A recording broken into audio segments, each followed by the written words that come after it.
YouTube, what's good, man? It's your boy Pnfkeith. We back with another reaction. Now we got something fire today, y'all. We got the case of the Minnesota assassin. As y'all know, I've been reacting to a whole bunch of different content lately, not just music reactions. So hopefully y'all support these reactions just as much as you would support my music reactions. But I'm not gonna lie, I'm kind of excited to react to this one right here, because I haven't reacted to one of these type videos since I first started doing content. So it's kind of like giving me a rush, and I'm getting nostalgia, yo. If you go watch my old content, I was reacting to a whole bunch of drama and stuff like that. So this is my first video back doing this type of content. So with that being said, let's jump right into it. We got the case of the Minnesota assassin. This unsuspecting man is about to show just how much of a monster he really is.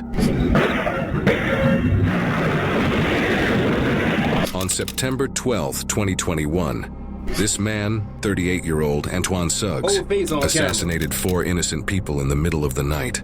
Our small team of investigative reporters has gathered the footage and case details about Antoine and how all 4 murders came to be in order to... He in jail, right? Just making sure. The footage and case details about Antoine and how all 4 murders came to be in order to present the whole story in its entirety for the first time ever. This all started very early in the morning a few days prior on September 8th. Antoine arrived in Minnesota via airplane from his home state of Arizona, and footage shows that nothing seems to be out of the ordinary. But that changes very soon.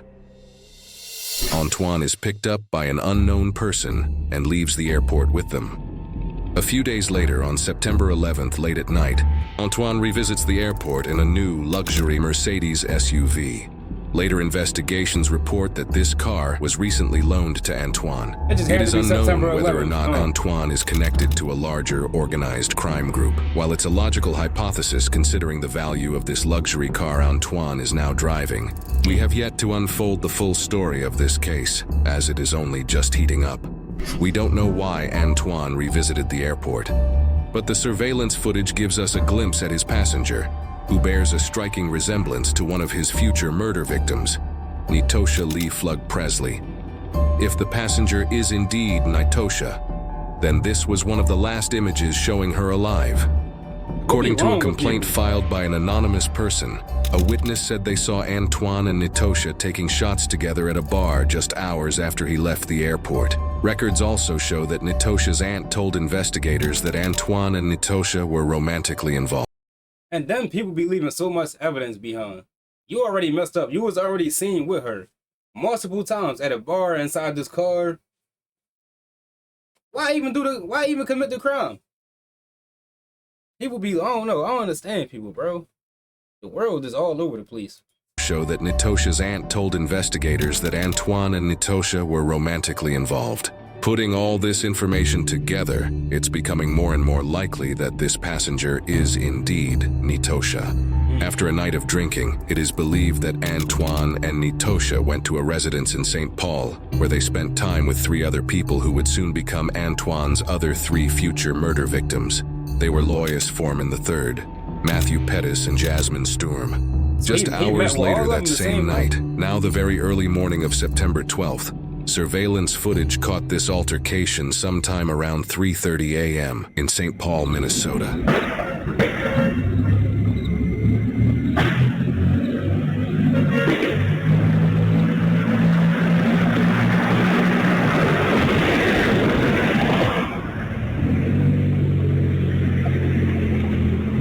In this footage, we hear gunshots and then that same Mercedes car speed through the streets. It is clear this is when he's caught already. We 2 minutes in the video, almost 3. You already caught. It's cameras everywhere. Why even commit the crime? It just better have been that serious. You took 4 lives? It's no way. That same Mercedes car speed through the streets. It is clear this is when the murders happened. But what Antoine does after this is quite shocking.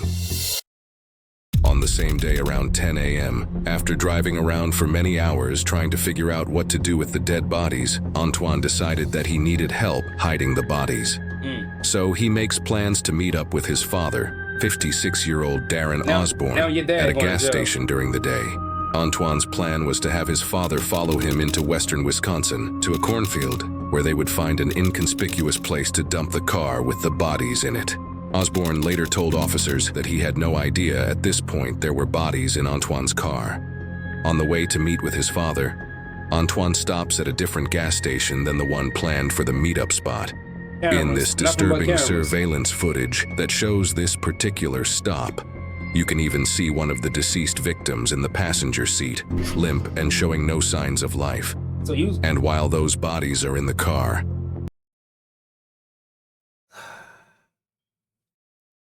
so if not only did you murder them, you riding around the next morning with all the bodies in your car, one of them in the passenger seat. How stupid can you be? Like, people that be committing these type of crimes be thinking they moving so smart. Whole time, they moving so stupid.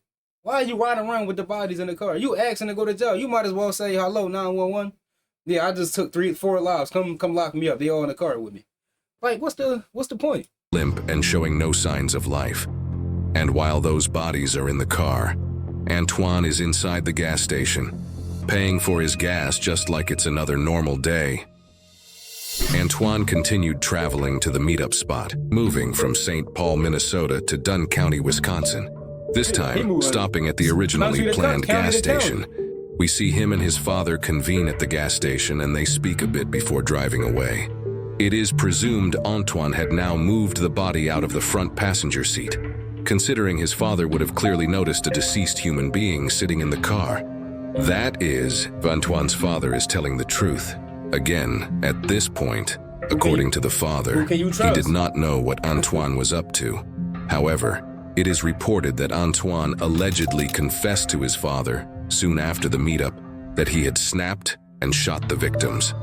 At this point, it's becoming more and more difficult for Antoine's father to deny his involvement with this situation. Antoine and his father allegedly went on to hide the car with the bodies in it in a cornfield further into Wisconsin. It is reported that a local anonymous farmer found the abandoned Mercedes in a cornfield in Dunn County, Wisconsin. His dad definitely knew. You telling me it's no blood in the front seat or nothing? He didn't clean it that fast. Or you don't smell no death inside the car? Yeah, it's no way. Anonymous farmer found the abandoned Mercedes in a cornfield in Dunn County, Wisconsin. He very quickly reported it to the police. At this time, no one knew of Antoine's or his father's involvement. However, we do have body cam footage that details some of the officers' experiences investigating the car in the cornfield with the deceased victims in it. What they find is extremely brutal. That's where we're gonna go in right here.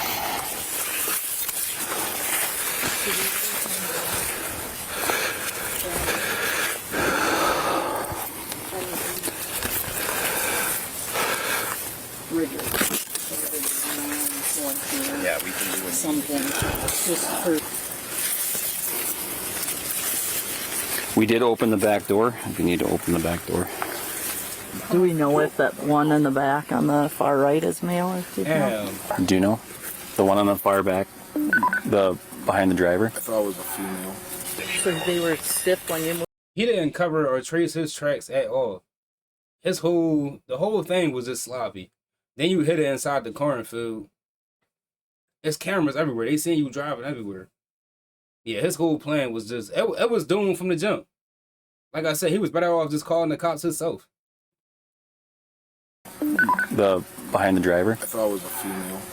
So they were stiff when you moved them? Yes. Somebody said? I opened that door. I basically went like this, and it was just, you know, hard, stiff, rigor, whatever you want to call it. Obviously, the male, we didn't check anything on him. I thought there was like a hole. Looks like there might be blood pooling in his ear, or I thought maybe that was an entry or exit wound. I'm not sure. Thank you, guys. Yep. I ran out. Well, it looks like it's an actual key story, not push button too. There's a key that There's no keys in the ignition. A bunch of blood on their shoe. I see that. Yeah, it's pooled, yeah. Definite bullet wound to the right side of the face, right side of the ear on him, on the male. That's what I thought.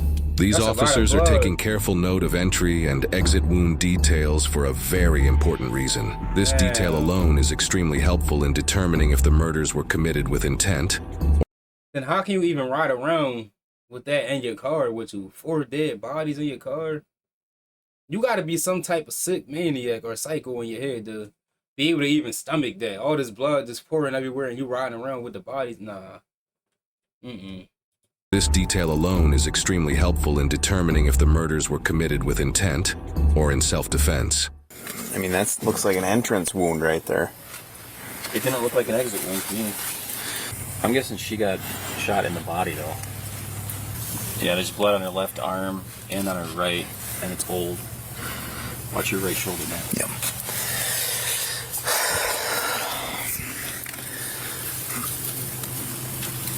Oh, what's in the pocket, Dan? There? Dried blood. Yeah.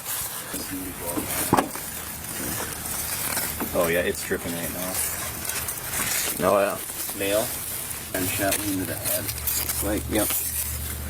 There's the exit wound over here.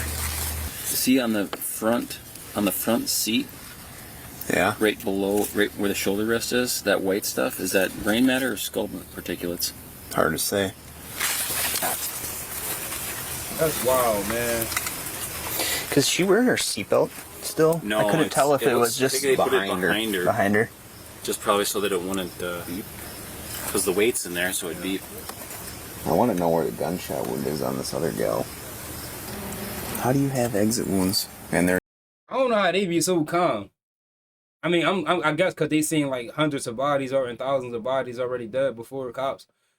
But all this blood pouring everywhere, they like mad calm. That take a lot of training, I'm guessing, and like just, getting used to. Like I done seen dead bodies before growing up in Philadelphia, but not with blood spilling everywhere like that. gunshot wound is on this other gal. How do you have exit wounds and there's no damage in the vehicle? Well then, but also if it's a headshot, wouldn't she have splatter? I mean, you got splatter on him, but it's just weird. Well, his is coming from his nose. You know, that's just draining from the nose from the brain shot. Oh yeah. Alright, well, here we look through the... Well, let's just get out of here, I guess. We'll go talk to Kyle. During later investigations, Antoine's Arizona ID card was found on the floor of the car, It's over. He covered cooked. in blood. Yeah, he cooked. This pointed the officers directly to him, and later his... Just look at him though. He looked like he's crazy. You can look into somebody's eyes and tell when they done with life and they just through with life. Look at his eyes. It's like it's no life. His eyes is his life. It's like he just going along with life like he don't care anymore.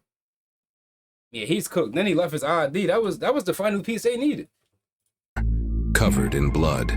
This pointed the officers directly to him and later his father as well, as more information was discovered after they reviewed the previously shown surveillance footage.